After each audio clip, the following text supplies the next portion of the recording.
ಪ್ರತಿ ಕ್ಷಣದ ಸುದ್ದಿಗಾಗಿ ಟಿವಿ9 ಕನ್ನಡ ಚಾನೆಲ್ಗೆ ಸಬ್ಸ್ಕ್ರೈಬ್ ಆಗಿ ಬೆಲ್ ಐಕಾನ್ ಒತ್ತಿ. To the economic package.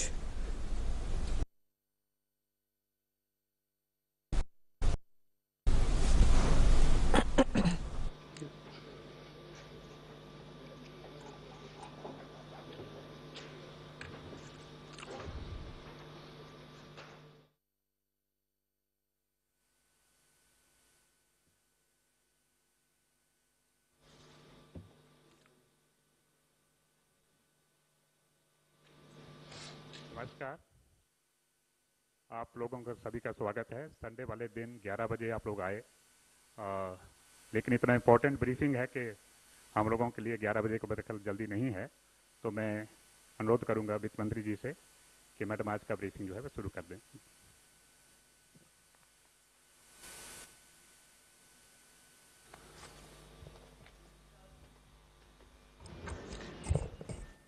Namaskar and thank you for coming on a Namaskar and thank you for coming on a Sunday.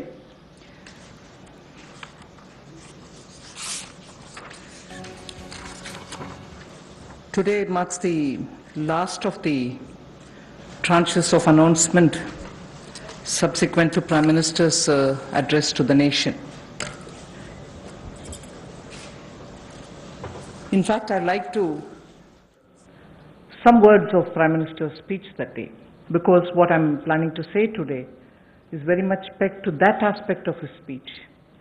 And I quote, "As a nation today, we stand at a very crucial juncture." He spoke in Hindi and a version of it in English has been translated. I'm using that. As a nation, we stand at a very crucial juncture. Such a big disaster is a signal for India. It has brought a message and an opportunity, unquote. He also used the expression crisis and an opportunity.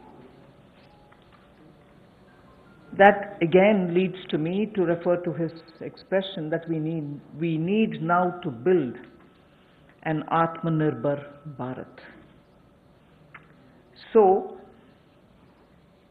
laying the foundation for what I want to say today, a little again quote from the Prime Minister.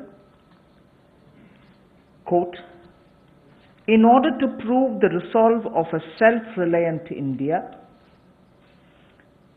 land, labor, liquidity and laws all have been emphasized in this package."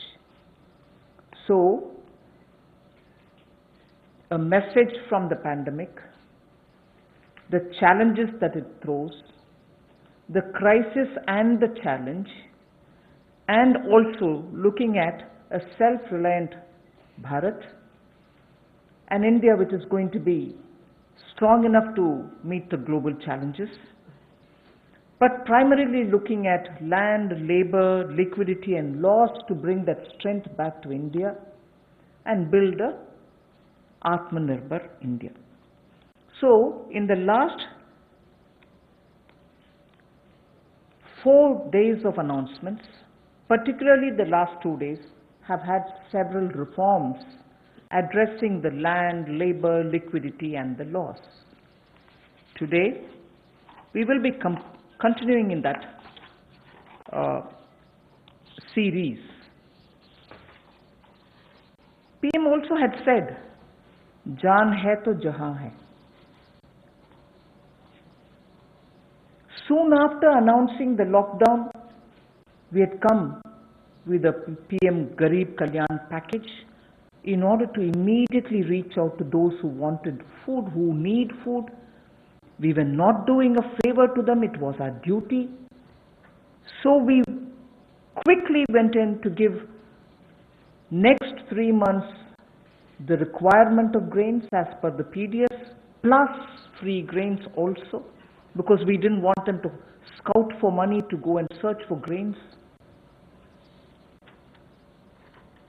Pulses were also given for 3 months in advance. And here, I would want to say a word in appreciation of the efforts that the Food Corporation of India, NAFED and the state governments all together put in facing the logistics challenge that this posed, upfront giving all the grains and the pulses as promised to everybody who needed it as per the cards in every nook and corner of the country. It was a logistic challenge. Although the FCI and the NAFED and the state governments are quite adept at doing it, but all at one go upfront was a major issue because huge quantities had to go.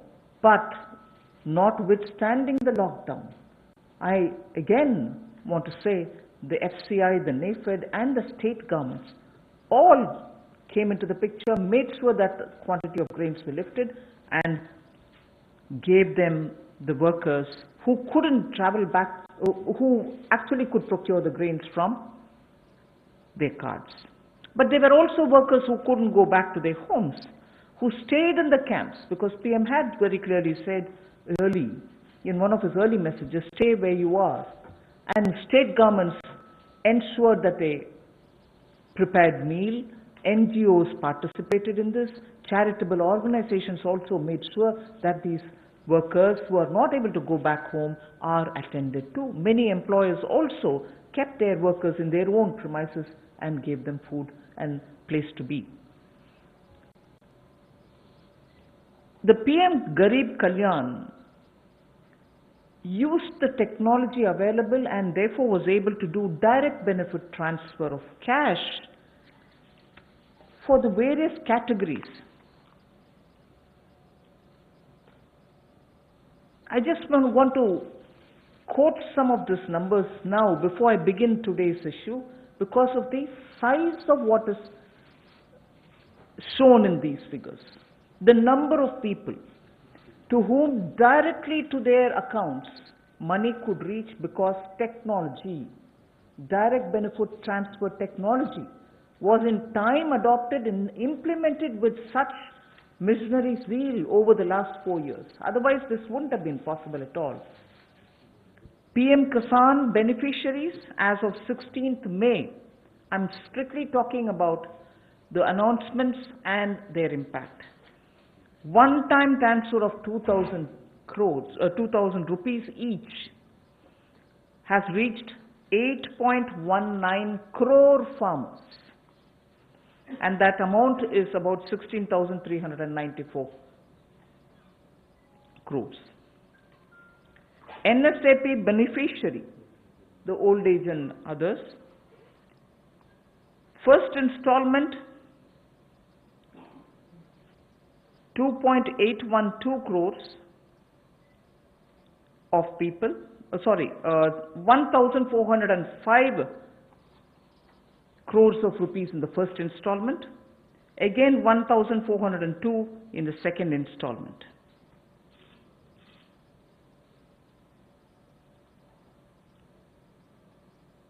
The target was to give away 3,000 crores and that's almost nearly achieved.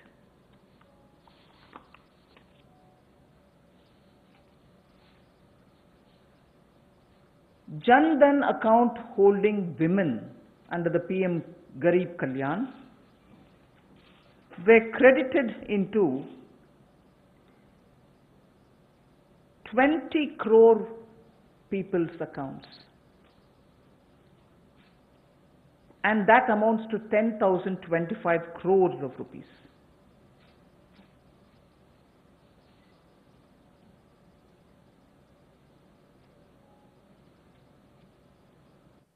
The building and construction workers received their financial support amounting to 3,950.35 crores, and their number, the building and construction workers' number, is 2.20 crores. Imagine each one of these numbers and their implication in terms of size.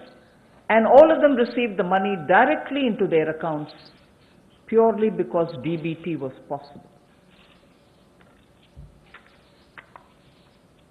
6.81 Ujjwala Yojana cylinders have reached the beneficiaries,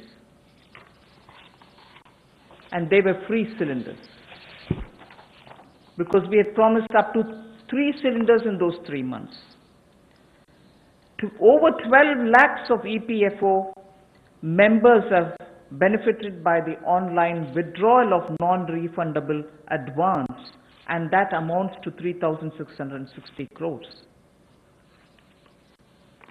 So I can further go with the numbers, but just to highlight what the technology-driven DBT has given us at a time of emergency, a pandemic.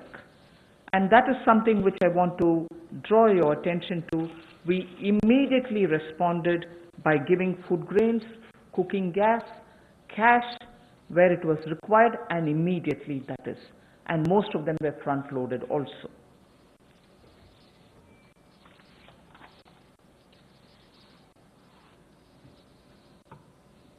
When the lockdown got extended, free grains and dal was also given for a further 2 months more. Free grains and dal was also given for 2 months more. And when it was really possible to have the workers go from the camps that they were in to their respective villages, trains were allowed. And state governments were requested to request for trains from the various stations that they wanted, so that once they brought the workers into that area, to that station, from that station they could be taken to their respective states. The cost of this travel, 85% of it was borne by the central government. The rest is 15% was with the state governments, 85% was borne by the central government. During the travel in the train, food was also given to the workers. So why am I elaborating all this? Just because, remember, jaan hai to jahan hai. So immediately, to make sure that the lives are given the first priority and attention, we ensured that this was extended. But now, it is important also to provide every support when in a changed post-COVID era, livelihoods will also have to come into their fullest play. So when the lockdown gets lifted, and when businesses, after facing severe stressful conditions of business, will be coming back to say, can I start my work back again? Can I get my workers back? Or do I have the money to buy the raw materials? Is it enough for me to pay the wages which is due? All kinds of considerations are going to come up, and many of them may also wonder if they were reaching a stage of bankruptcy. So all this has been kept in mind when we are addressing the issues of land, labor, liquidity, and the laws. So today, and like the days earlier, the 4 days earlier, our attempt is to make sure that, like the way we gave in PM Garib Kalyan, we attend to Jaan, but also make sure that environment is all right. Now for everybody to start protecting their work, their businesses, their homes, and everything else. Today, I have 7 such steps to tell you, and the order in which I'm saying them are: the first one is Mahatma Gandhi National Rural Employment Guarantee Scheme. Second is on health, and both in rural and urban, and together with it I put an during the COVID period, education related steps that have been taken. So that's the second. Third is on businesses and COVID. Fourth is on decriminalization of the Companies Act. Fifth is talking about ease of doing business and related matters. Sixth is on public sector enterprises related matters and the policy thereof. Seventh, state governments and resources related to state governments. So these are the steps which we are taking, 7 of them under these headings. And the last, of course, I will be coming to tell you about the 20 lakhs.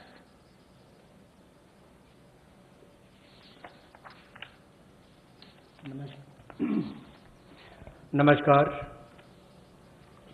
आत्मनिर्भर भारत अभियान में माननीय प्रधानमंत्री जी ने हम सबके सामने बात रखी, देश के प्रति संबोधन किया। उसको देखते हुए हमने पिछले कुछ दिनों में वो कदम उठाए जो रचनात्मक और उपयोगी हों। We have taken steps which were constructive and productive, और योजनाबद्ध तरीके से हमने काम किया है। We have worked with a targeted approach in the last couple of months, और जैसा वित्त मंत्री जी ने कहा और माननीय प्रधानमंत्री जी ने भी कहा कि चुनौतीपूर्ण समय में भी संकट में अवसर देखने का काम किया है, और पिछले 5 दिनों में उन सबकी रूपरेखा आप सबके सामने रखी है।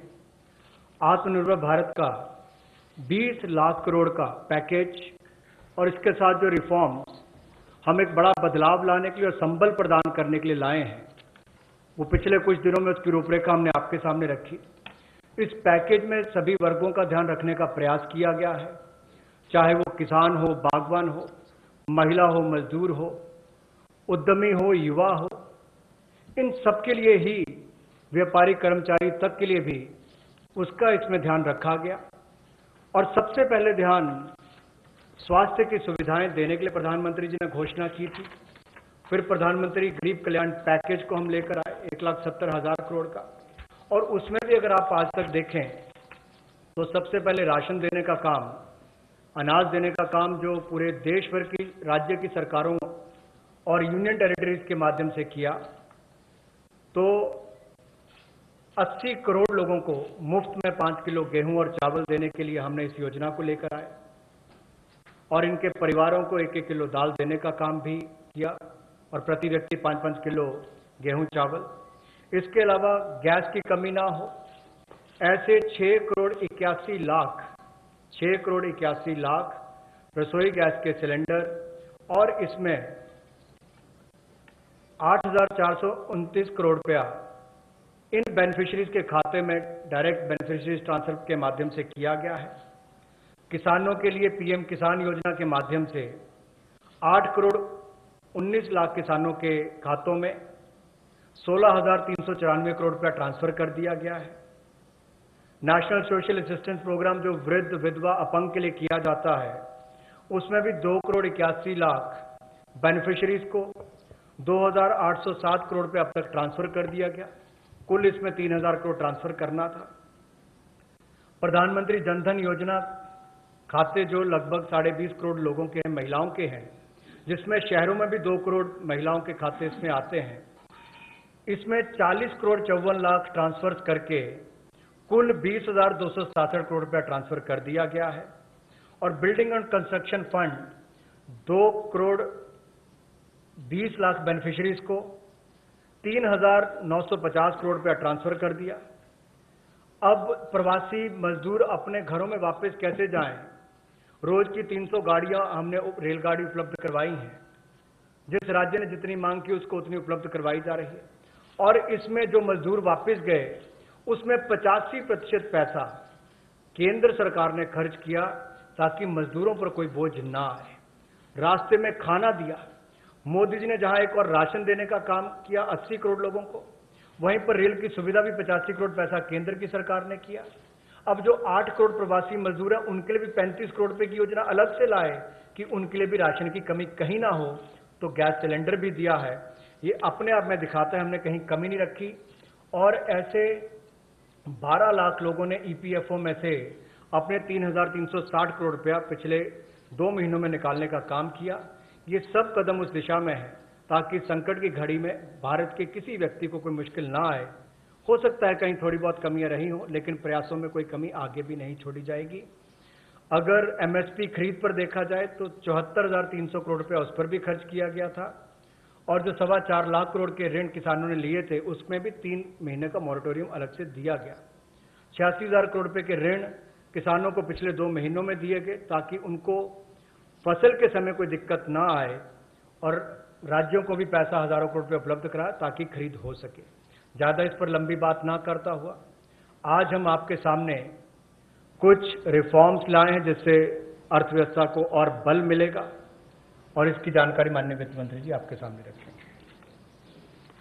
So before I start on today's reforms and enabling measures, I would like to show what we have done in the last 2 months, particularly as regards containment of coronavirus, and also the way in which at that time businesses don't get affected by the compliance burden, and also make sure that children, school-going children, do have some technological support in conducting their classes, in having their classes conducted. So if we can start off with the slides.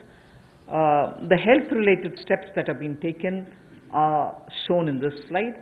15,000 crores was declared by the Prime Minister as released, and from that 4,113 crores have been released to the states. Essential items of 3,750 crores were bought. Testing labs and kits were also brought in.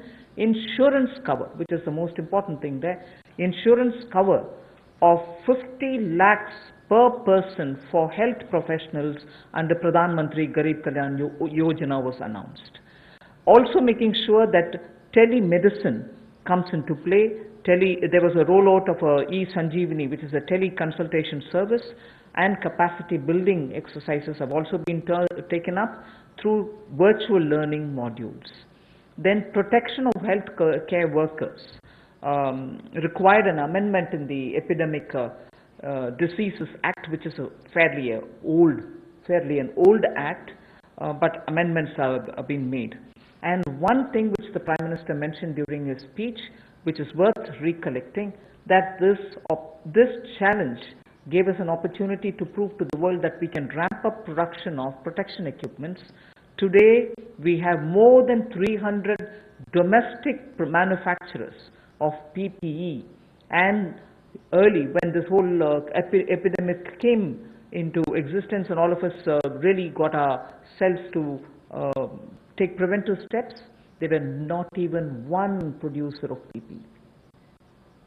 Already we have supplied about 51 lakhs of PPEs, 87 lakhs of N95 masks, and also 11.08 crores of hydroxychloroquine tablets. So that is as regards the health related matters.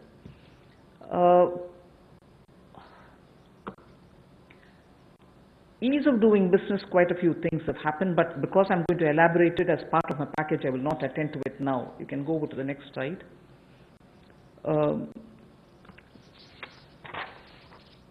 This also is something which we've been doing during the COVID time, just to make sure that activities are initiated as regards ease of doing business. I'll again come back to it when I'm getting in to talk about the package. The next slide.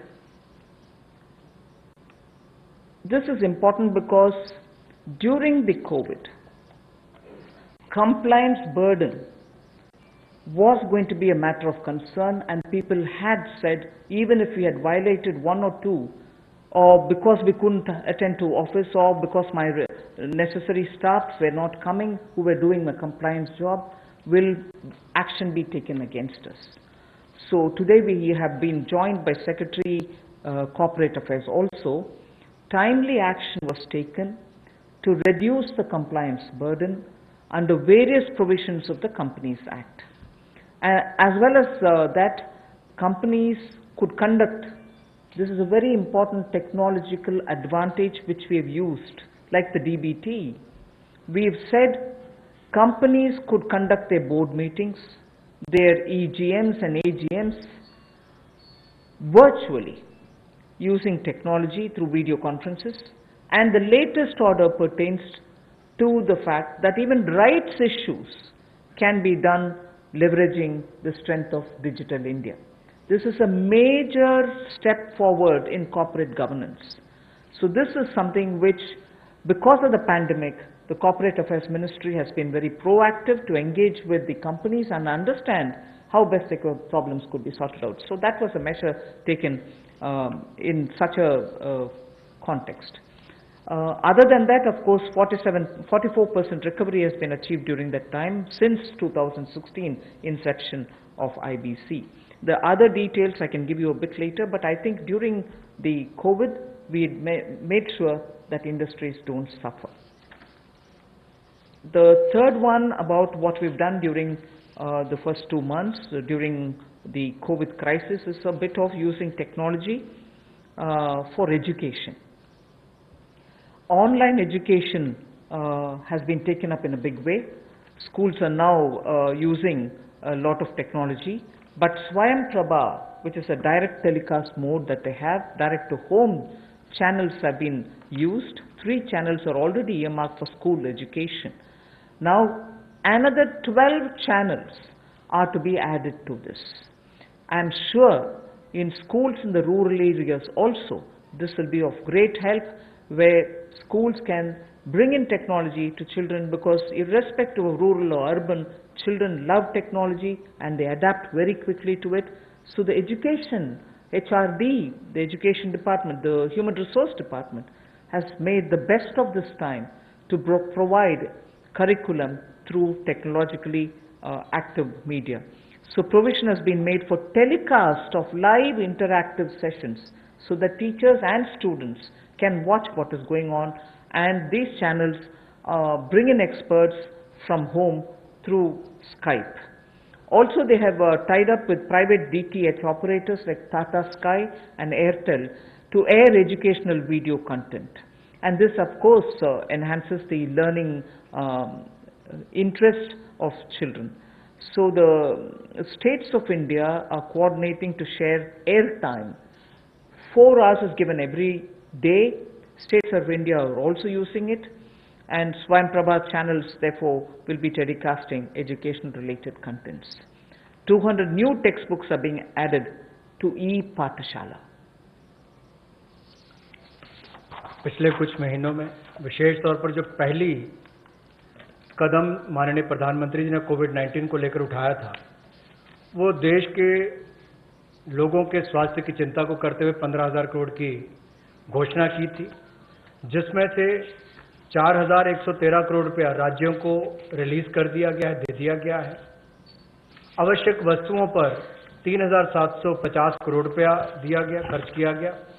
Testing lab और kits के लिए 550 करोड़ रुपया, और जो हमारे कोविड-19 के warriors हैं, जो हमारे हेल्थ वर्कर्स हैं, उनको 50 लाख रुपए का बीमे की व्यवस्था माननीय प्रधानमंत्री जी ने की। और यही नहीं, डिजिटल इंडिया को आगे बढ़ाते हुए आईटी का उपयोग करते हुए ई संजीवनी टेली कंसल्टेशन सर्विसेज का हमने इसकी शुरुआत की, और कैपेसिटी बिल्डिंग की, चाहे वो वर्चुअल लर्निंग मॉड्यूल्स की बात हो, और आरोग्य सेतु ऐप, तो करोड़ों लोगों ने देश भर में इसको डाउनलोड किया, और यूपीआई भीम की तरह एक ये भी बहुत सफल प्रयोग देश में रहा है, जिससे लोगों को लाभ मिल रहा है। और हम ट्रेस कर पा रहे हैं कि कोई व्यक्ति अगर कोरोना से संक्रमित है तो उसका भी आप कर सकते हैं, लोग सेल्फ असेसमेंट भी इसके माध्यम से कर सकते हैं। हमारे हेल्थ वर्कर्स के ऊपर हमला होता था, कोई लड़ाई झगड़े होते तो उनको सुरक्षा प्रदान करने के लिए डॉक्टर हो, नर्स हो, पैरामेडिकल स्टाफ हो, इसके लिए भी हमने एपिडेमिक डिसीजेज एक्ट में उसमें बदलाव किया।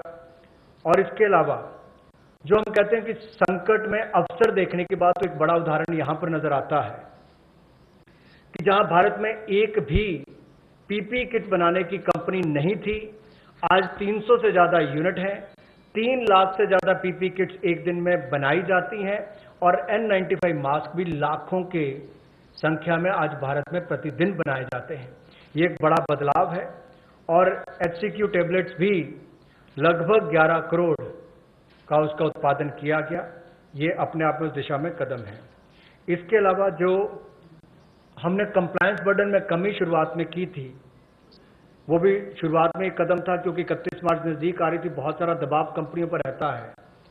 तो रिलेटेड पार्टी ट्रांजैक्शन के जो प्रोविजन है उसका युक्तिकरण किया गया और कंप्लायंस बर्डन को कम करने के लिए इस कोविड-19 के समय बहुत सारे प्रावधान कंपनीज एक्ट 2013 में उसके अंतर्गत ये प्रावधान किया गया कि जो बोर्ड मीटिंग्स हैं, ईजीएम्स हैं, एजीएम्स हैं, उनको आप टेक्नोलॉजी के माध्यम से कर सकते हैं। आपको व्यक्तिगत रूप से वहां पर उपस्थित नहीं रहना पड़ेगा।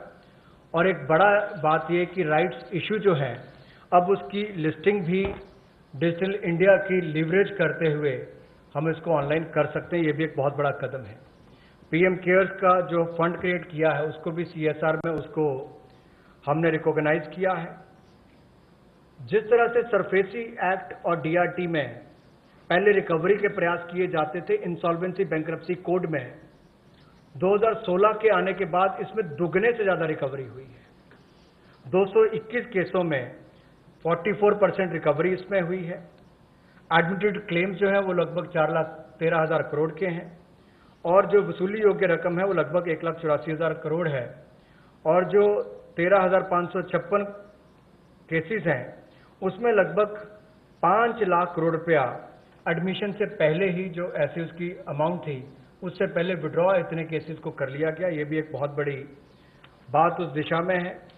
शिक्षा के क्षेत्र में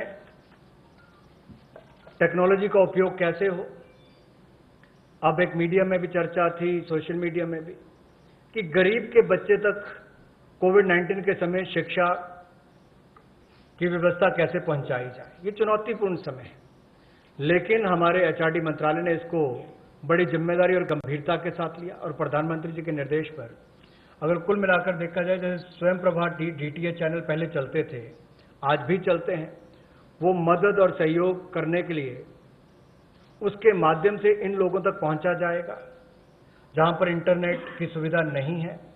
और इसके लिए 3 चैनल्स को चिन्हित कर लिया गया है शिक्षा प्रदान कराने के लिए और 12 और नए चैनल्स को इसमें जोड़ दिया जाएगा। यही नहीं, लाइव इंटरैक्टिव सेशंस इसका टेलीकास्ट भी हो सके, इसका प्रावधान भी एक्सपर्ट्स के माध्यम से किया गया ताकि स्काइप के माध्यम से आप इसका कर सकें। प्राइवेट डीटीएच ऑपरेटर्स तक भी हम पहुंचे हैं ताकि टाटा स्काई, एयरटेल और ऐसे जो बाकी प्लेटफॉर्म्स हैं उसके माध्यम से भी हम अपनी पहुंच बढ़ाकर देश के करोड़ों लोगों तक पहुंच सकें और शिक्षा को उन तक पहुंचा सकें। हमने राज्यों से भी अनुरोध किया है कि आप 4 घंटे का हमें ऐसा कंटेंट एजुकेशन का दें ताकि हम स्वयं प्रभा चैनल पर उनको दिखा सकें। और दीक्षा प्लेटफॉर्म के 66 करोड़ हिट्स अब तक हुए हैं 24 मार्च तक और 200 नई टेक्स्ट बुक इसमें जोड़ी गई है ई पाठशाला के माध्यम से।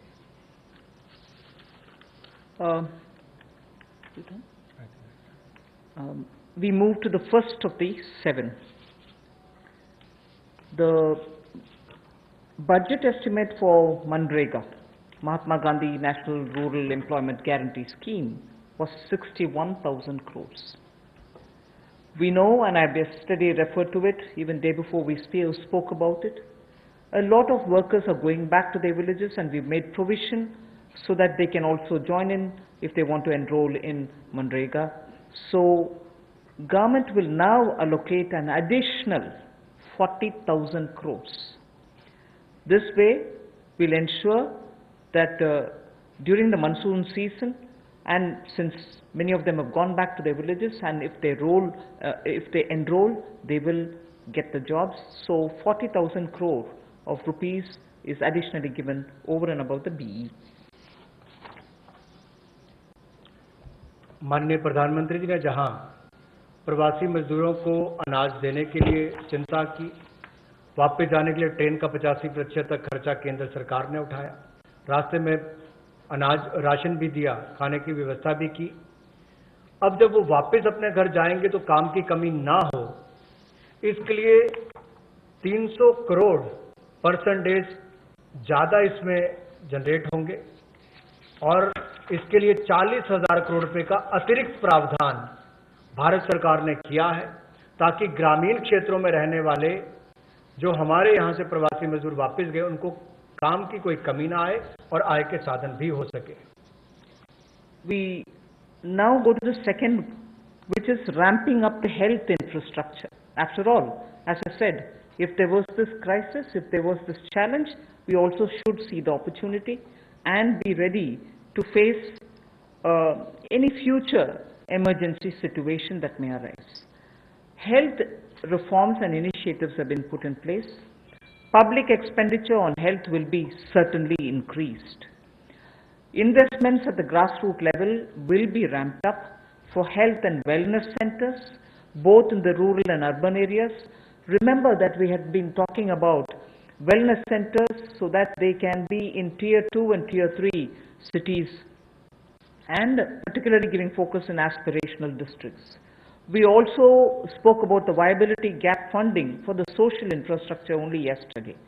So we will be ramping up all the wellness centers and health infrastructure. All districts will have an infectious diseases block in their hospitals. All districts. Then lab, in Delhi we have a lot of path labs moving around and which facilitates people's lives. Lab networks in rural areas are not adequate. So public health labs will be set up at all block levels, not just in district, but block levels. We will have public health labs. So I recall Prime Minister did say this pandemic is a challenge. This or any pandemic, if at all it poses a challenge, we need to be ready, Atmanirbhar, in hospitals, at the block and at the district levels. So there is a lot of emphasis being now given for setting up hospitals and also labs, diagnostic labs and testing labs, both with private and public funded opportunities. स्वास्थ्य के क्षेत्र में हम जो नए reforms या initiatives लेने वाले हैं उसमें ये भी प्रयास है कि ग्रामीण स्तर पर, जमीनी स्तर पर हम ऐसी सुविधाएं उपलब्ध कराएं, ऐसा आधारभूत ढांचा स्वास्थ्य के क्षेत्र में बनाएं जो आपको स्वास्थ्य की सुविधा तो दे, लेकिन महामारी वाली परिस्थिति में भी वो लड़ने की क्षमता रखता हो। उसमें उस तरह की सुविधाएं आने वाले समय में बने। इसके लिए सरकारी व्यय को स्वास्थ्य के क्षेत्र में बढ़ाया जाएगा और स्वास्थ्य संस्थानों के लिए जो जमीनी स्तर पर है उसमें और हेल्थ और वेलनेस सेंटर को ग्रामीण और शहरी क्षेत्रों में और सेमी अर्बन जो अर्ध शहरी क्षेत्र उसमें भी बढ़ावा दिया जाएगा। सभी जिला स्तर के अस्पताल जो हैं उसमें भी इन्फेक्शियस डिसीजेस के लिए, ताकि भविष्य की महामारी से लड़ने की क्षमता उनकी बने, उसके लिए कदम उठाए जाएंगे। जो लैब नेटवर्क है उसको भी और मजबूत किया जाएगा और एकीकृत पब्लिक हेल्थ लैब्स सभी जिलों में और ब्लॉक लेवल्स पर यानी कि खंड स्तर पर इनको बनाया जाएगा ताकि आने वाले समय में महामारी से लड़ सकें। और शोध को वृद्धि देने के लिए, रिसर्च को वृद्धि देने के लिए national institutional platform for one health ये ICMR के माध्यम से होगा और नेशनल डिजिटल हेल्थ मिशन इसका पूरा ब्लूप्रिंट तैयार करेगी। Along with health, as my second point, Manrega was the first, now this one is the second, health and education. The next slide shows you what efforts have been made as a result of learning from the pandemic experience. PM eVidya program for multimode access to digital online education will be launched immediately, and this will consist of Diksha, which gives a one nation, one digital platform facility, and this is for school education. One earmarked TV channel for each class from class 1 to 12. One earmarked TV channel per class, one class, one channel will also be part of this. Then there will be extensive use of radio, community radio and podcasts. So technology in a big way into education. Extensive use will be made of radio also. special e-content for visually and hearing impaired children. This is going to be one of the very big step forward, and I personally feel very touched by the HRD's attempt to ensure that Divyang children also get equal access to good quality education. So special e-content for visually and hearing impaired children, and the top 100 universities will be permitted and will be automatically allowed to start online courses, will be automatically allowed to start online courses by 30th May 2020. I remember speaking about this particular aspect during the budget also. Then of course, one very important thing, there are two other points, but I will just briefly refer to Mano Darpan. I think this is a great initiative, considering that during this lockdown period also, many students required support, psychological support, because lockdown was new to them. There was this fear, don't go anywhere, don't touch anybody, don't speak to anybody, don't take anything from anybody else. Children were definitely stressed because of this, and an initiative for psychological support of students, teachers and families, the larger thing being for mental health and emotional well-being, is being launched immediately. There are other two things, but for want of time, I would rather briefly touch this and get to the next.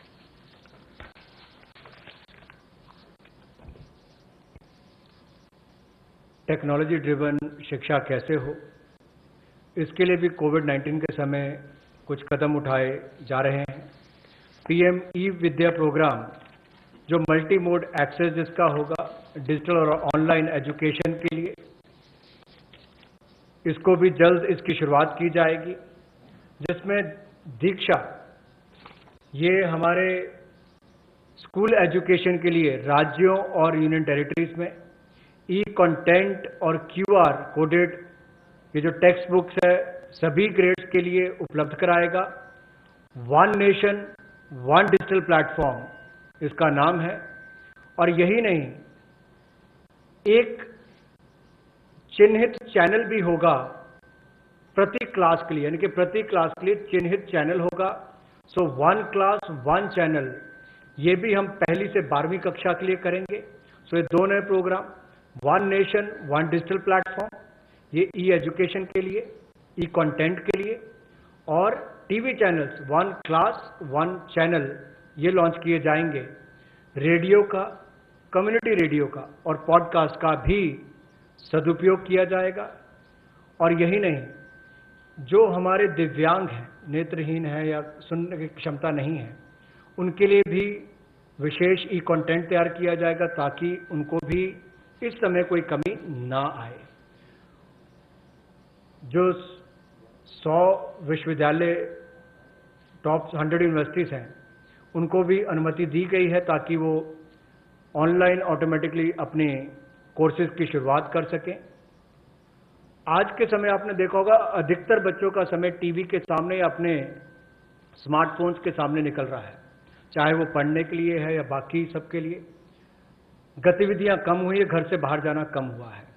तो psychological support के लिए, students के लिए, teachers के लिए, परिवारों के लिए, मेंटल हेल्थ के लिए मनोदर्पण प्रोग्राम को भी चलाया जाएगा और उनकी वेलबींग का ध्यान रखा जाएगा। इसको जल्द शुरुआत करने जा रहे हैं। We move to the third of the 7 steps that we're talking about. This is about IBC related matters, where many businesses have got severely affected, particularly during this lockdown and also the COVID pandemic. Debts related to COVID shall be excluded from default under the IBC. This is a change which we are going to make, that any debt which is incurred or indebted situation that comes up for companies because of coronavirus, they shall not be included in the category of default. Then no fresh insolvency procedures or proceedings will be initiated up to 1 year.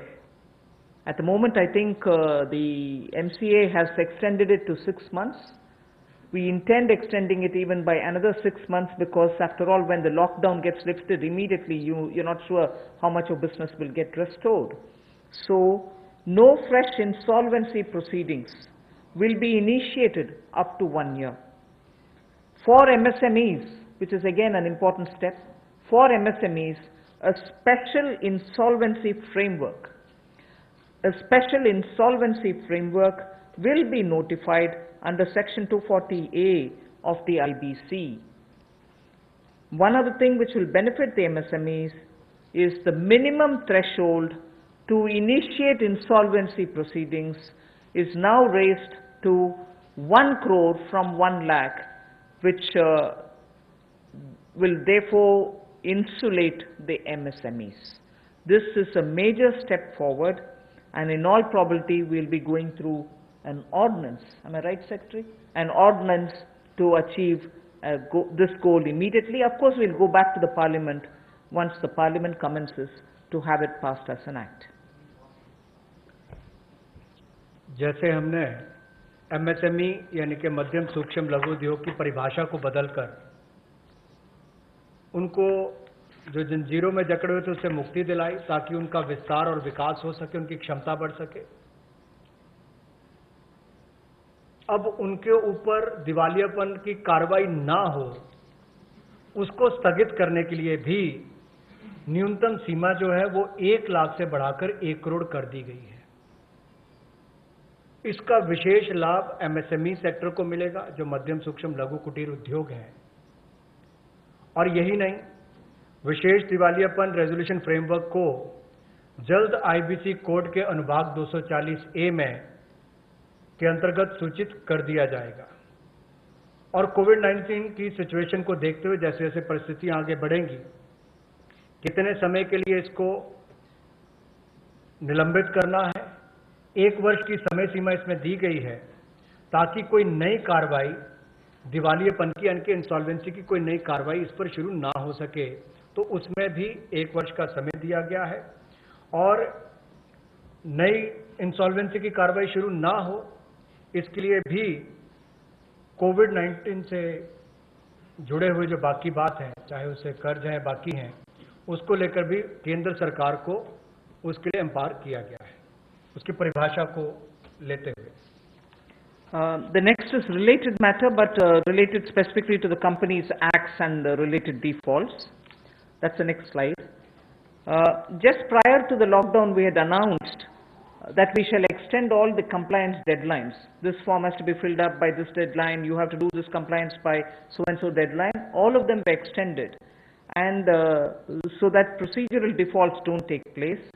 Technical or procedural defaults was one thing which people were afraid of if we hadn't extended the compliance date. So now what we are trying to do is decriminalize most of the sections in Companies Act where you have violations which are technical and procedural in nature. So we want to decriminalize all of them. Then compoundable offences where there are, they can now be tried under internal adjudicating mechanism, and this way, one, it becomes simpler, it can be sorted out at the local, the local internal adjudicating mechanism route rather than go to the courts.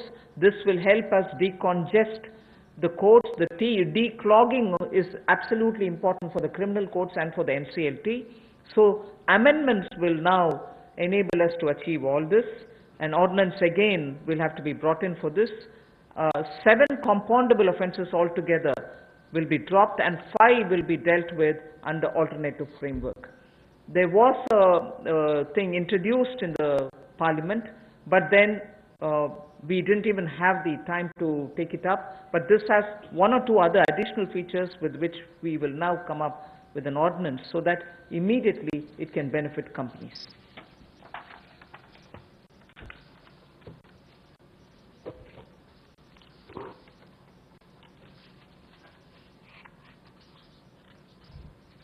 जो छोटे तकनीकी और प्रक्रियात्मक चूक होती है, उसको अब अपराधीकरण की सूची में से निकाल दिया जाएगा। यानी कि छोटे मोटे तकनीकी या प्रक्रिया में आपसे कोई चूक रह जाती है तो पहले उसमें क्रिमिनलाइज उसको उसके रूप में देखा जाता था, अब उसको डीक्रिमिनलाइज कर दिया गया है। जैसे आपने CSR की रिपोर्टिंग में कई कमी रह गई, या आपकी बोर्ड रिपोर्ट में छोटी मोटी कमी रह गई, फाइलिंग के समय डिफॉल्ट हो गया, AGM की होल्डिंग में थोड़ा डिले हो गया, तो अब इन सबको से बाहर कर दिया गया है ताकि इसको उसमें अपराधीकरण की सूची में ना रखा जाए। एक और बड़ा बदलाव जो है, जो कंपाउंडेबल ऑफेंसेस थे उस सेक्शंस में भी बड़ा बदलाव लाया गया है। उसमें मेजॉरिटी में से पहले केवल 18 सेक्शंस को इंटरनल एडजुडिकेशन मैकेनिज्म के रूप में देखा जाता था, उसके अंतर्गत लिया जाता था। अब उसको बढ़ाकर 58 कर दिया है, यानी कि 40 और इसमें जोड़ दिए गए। अब इन सबको कंपाउंडेबल ऑफेंसेस के रूप में नहीं देखा जाएगा, इसको इंटरनल एडजुडिकेशन मैकेनिज्म में लिया जाएगा, और जो रीजनल डायरेक्टर है उसकी पावर्स को भी बढ़ा दिया गया है। तो इसमें कंपनीज की हरासमेंट भी कम होगी और काम करने का ईज ऑफ डूइंग बिजनेस में भी बल मिलेगा। और जो हमारे न्यायालयों पर और NCLT पर दबाव रहता था केसेस का, अब कम केसेस उनमें जाएंगे और उसको भी लाभ मिलेगा। जो 7 कंपाउंडेबल ऑफेंसेस हैं उनको पूरी तरह से ड्रॉप कर दिया गया है और 5 को अल्टरनेटिव फ्रेमवर्क के रूप में लिया जाएगा। The next one also relates to the corporate affairs. In order to make it easier for companies, there are several features, but I'll highlight only 2 of them. The rest will be shared to you. First is, this will help companies to directly list their securities in foreign jurisdictions.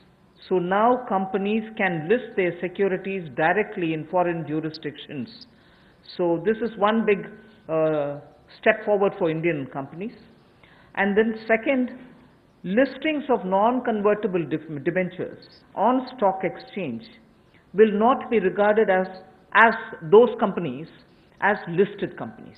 So if companies were to just put their non-convertible debentures in the stock exchange, it doesn't mean that they become listed companies. So these are 2 steps, but of course there will be more which will be shared to you. You will be able to get the further details on it. For want of time, I don't want to spend more time on it.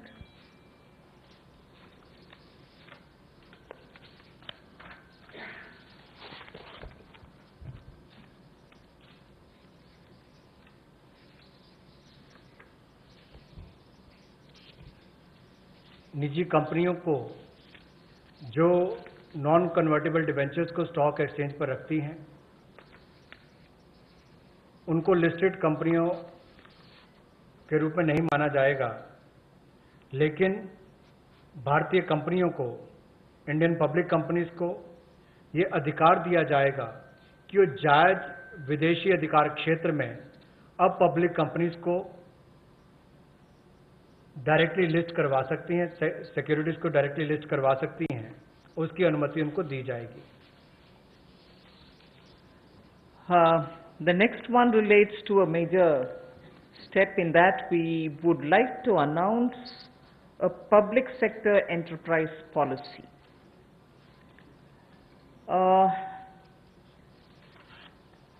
An Atmanirbhar Bharat needs a coherent policy. All sectors will be open to private sectors also. Public sector enterprises will continue to play an important role in defined areas. We need a coherent policy because sometimes you opened up some sectors in piecemeal. This sector is open but not that. That sector has always been with public sector, it shall be with public sector.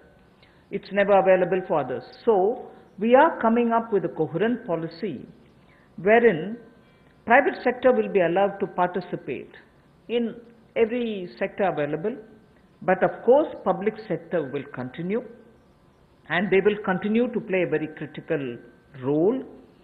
And public sector, when I say public sector, I mean public sector enterprises. Public sector enterprises will continue to play a very important role, and we shall now define the areas in which their presence will be impactfully felt. So the Government of India will announce a new policy which will broadly categorize strategic sectors and the others. And the strategic sectors in which the PSE, public sector enterprises, will be present will be notified. In those notified sectors where PSE, public sector enterprises will be present,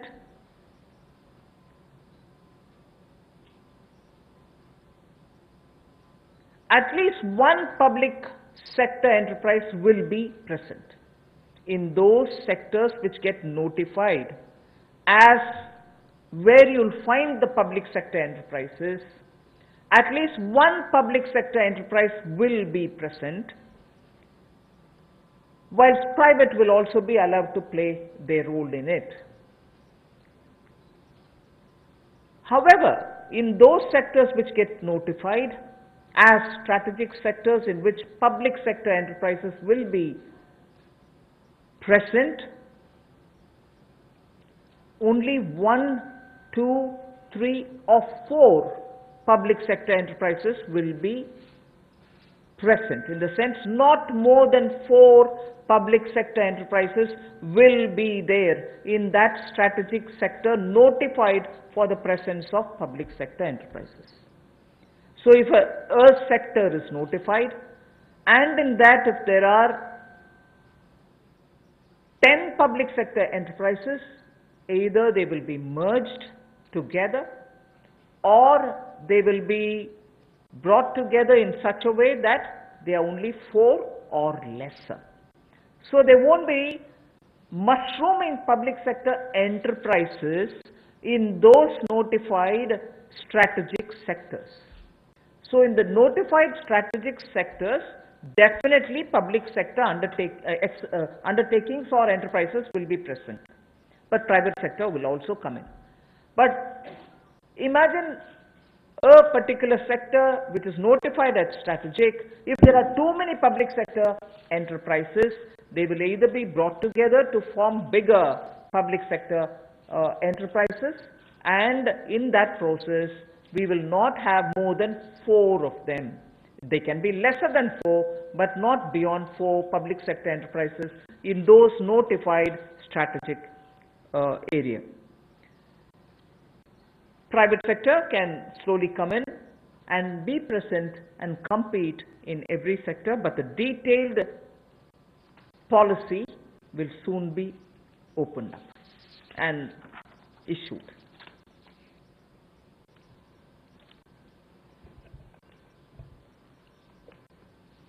Bharat और दुनिया में पिछले कुछ दशकों में बड़े बदलाव आए हैं, इसलिए पब्लिक सेक्टर एंटरप्राइजेस को लेकर भी एक नई नीति की आवश्यकता है, जिससे हम ये तय कर पाएं कि एक लिस्ट हो जहां पर स्ट्रैटेजिक सेक्टर्स हमारे जो हैं उनको तय किया जाए, ताकि जो हमारे सरकारी उपक्रम हैं उनके बारे में क्या क्या निर्णय किए जा सकते हैं। ये जो लिस्ट स्ट्रैटेजिक सेक्टर्स की बनेगी, इसको पब्लिक इंटरेस्ट को, यानी कि जनहित को, राष्ट्रहित को और राष्ट्रीय सुरक्षा को ध्यान में रखते हुए बनाया जाएगा, और इससे बाहर जो कंपनियां रह जाएंगी उनको प्राइवेटाइज करने के अवसर दिए जाएंगे, जहां पर प्राइवेट प्लेयर्स आकर आ सकते हैं।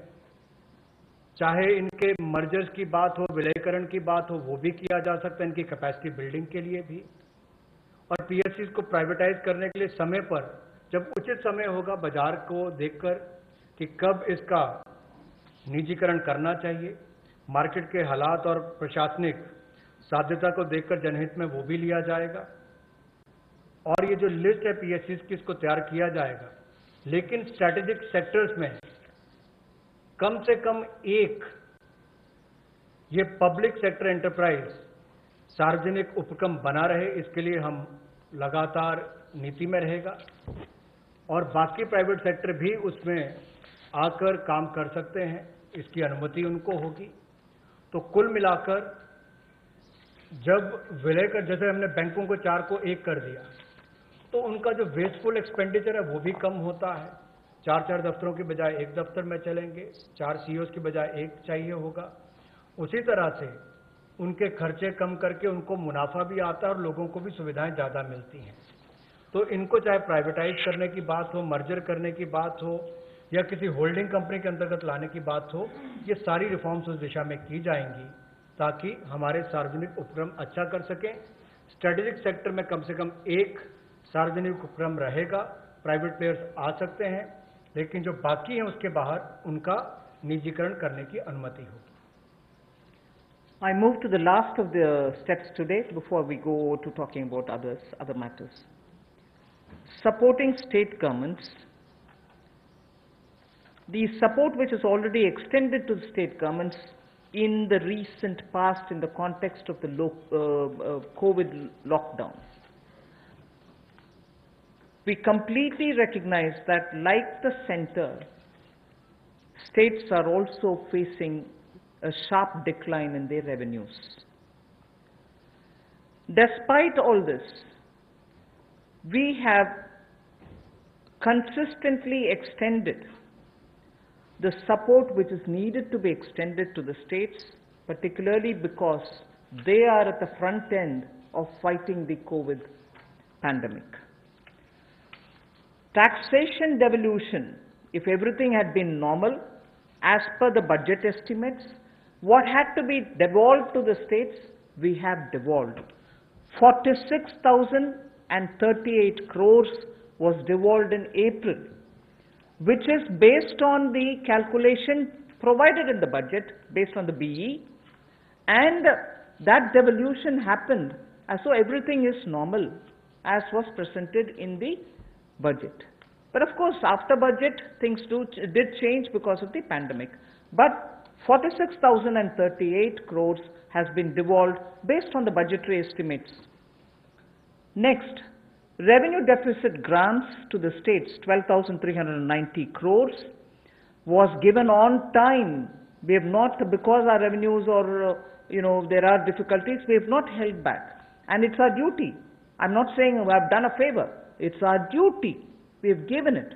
Revenue deficit grants to the states of 12,390 crores was given on time in April and May, despite centers' stressed resources. What normally gets devolved over a couple of months, the SDRF, State Disaster Relief Fund, in advance was released, keeping in mind that there is a pandemic which the states are fighting, and this release happened even in the first week of April.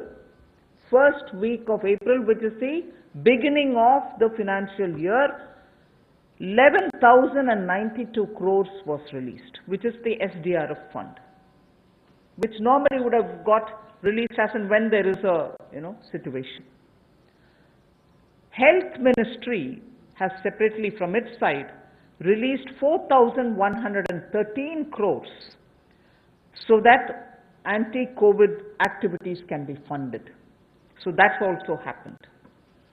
And on center's request, and I say this way because together with the secretaries, we had a video conference with the RBI, and during that RBI video conference, we had requested the RBI, which of course is their business and their terrain, but we did request, and I'm grateful that the governor and his team of officers had very readily agreed the ways and means advance limits to states has increased by 60%. Oh, increased to? By 60%. So RBI, I'm happy to say, RBI in a very timely step has increased ways and means advance limits for the states by 60%. RBI also increased the number of days states can be in continuous overdraft position from 14 days, which is normal, to 21 days. So the continuous overdraft they can remain now, not just for a fortnight, but 3 weeks. Also the number of days, the overdraft facility that they can have, number of days that a state can be in an overdraft situation in a quarter has been raised from 32 to 50 days. So nearly more than half the time even if you're in overdraft position, Reserve Bank is okay with it. So these things had happened, and I wanted to say this is the support which we've already, because we understand states are the ones who are fighting at the forefront in containing COVID. We have not in any way hesitated to do what we are expected to do, although even we are under stress. We move to the next. Continuing with the supporting state governments. You know, states have a net borrowing ceiling which is about 6.41 lakh crores based on a 3% of GSDP. They can borrow up to 3% of their state's gross domestic product. 75% of was authorized already by us. You can go ahead borrowing that 3% amount. Today, I'm just stating a matter of fact. States have only so far borrowed only 14% of that limit which is authorized for them. They can always, in the first half of the year, borrow 50%. But we said you go ahead borrowing further for the first half, 75% also you borrow right at the beginning. But I'm just stating a matter of fact position that states have so far borrowed only 14% of the limit which is authorized to them. 86% of the authorized borrowing limits remain unutilized as of now. Nevertheless, because chief ministers have written to the Prime Minister, finance ministers have written to me saying, please increase our borrowing limit. It is now 3% of your state's GSDP. We have now agreed to increase this to 5%. Because it's an unprecedented situation, we have acceded to the demand of the states and increased their borrowing ceiling from 3 to 5%. This will give an extra 4.28 lakh crores to the states. 86% is remaining, although it is authorized, it is remaining unutilized. Only 14% has been utilized by the states. They have requested us for increasing the cap for borrowing from 3%. So we've agreed to increasing the borrowing limit to 5%. So an additional 4.28 lakh crores will be available as extra resources for the states. Just Bengaluru ಪ್ರತಿದಿನ ರಾತ್ರಿ 10 ಗಂಟೆಗೆ TV9 ನಲ್ಲಿ ಮಾತ್ರ.